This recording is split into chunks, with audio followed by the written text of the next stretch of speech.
के नीचे हम आप खड़े हैं और आज बैठे हैं। आज इसकी हिफाजत और इसकी रक्षा का सवाल, इसकी शान बनाए रखना है। ये कायम रहे, हम रहें या न रहें, लेकिन ये झंडा रहना चाहिए और देश रहना चाहिए।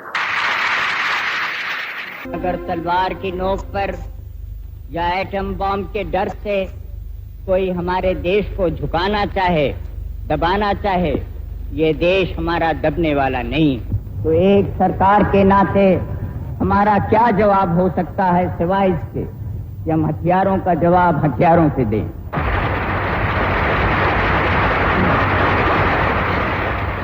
आपसे इतना ही निवेदन करूंगा कि आज देश में हमारे लिए एकता की जरूरत है, मेल की जरूरत है। जय हिंद। उस महानायक को याद कर रहे हैं जिन्होंने अपने सरल जीवन, अदम्य साहस और अतुलनीय देश प्रेम से भारत को गौरवान्वित किया, जिन्हें हम लाल बहादुर शास्त्री के नाम से जानते हैं। 11 जनवरी 1966 की रात, जब पूरा राष्ट्र शांति और समरसता के नए दौर की उम्मीद में था, उसी रात ताशकंद की ठंडी हवा में वो आत्मा को छोड़कर चली गई, जिसे हर भारतीय के हृदय में देशभक्ति की ज्वाला जल। शांति की मुहर लगाने के बाद कुछ घंटों में उनकी मृत्यु का समाचार जैसे एक चक्रवात बन गया, पूरे देश को स्तब्ध, शोकाकुल और व्यथित कर दिया। उनका जाना एक राजनेता की मृत्यु नहीं थी, बल्कि उस युग की एक प्रेरणा की विदाई थी, जिन्होंने हमें सिखाया कि कठिन से कठिन संकट में भी उम्मीद और हिम्मत के साथ न छोड़ा जाए।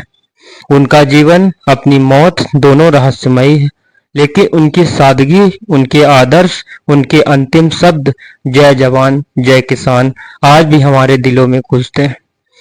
वे देश के लिए अपने कर्मों से अमर हो गए। आज उन्हीं की कहानी मैं बताने जा रहा हूं। 2 अक्टूबर 1904 को भारत के एक वीर बेटे का जन्म हुआ।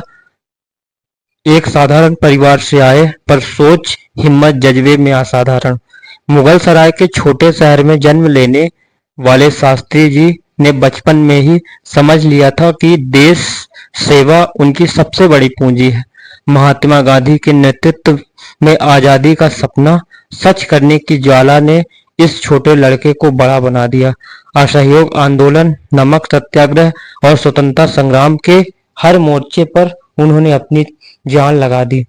देश की आजादी के बाद उन्होंने नेहरू जी के भरोसे पर काबिलियत का परिचय देते हुए कई मंत्रिमंडल पद संभाले, पर असली पहचान उन्हें तब मिली जब 1964 में वे भारत के दूसरे प्रधानमंत्री बने। कठिन परिस्थितियों में भी उनकी सादगी और ईमानदारी से पूरा देश प्रेरित है। 1965 में जब भारत पाकिस्तान युद्ध चल रहा था, तो देश के लिए बड़ा संकट था।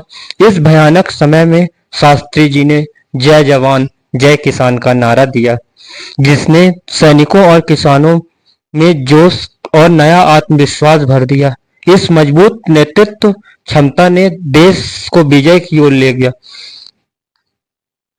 शास्त्री जी ने हमें सिखाया कि देशभक्त केवल शब्द नहीं, कर्मों का भी नाम है। उनकी सरलता, समर्पण हमें सदैव प्रेरित करती है।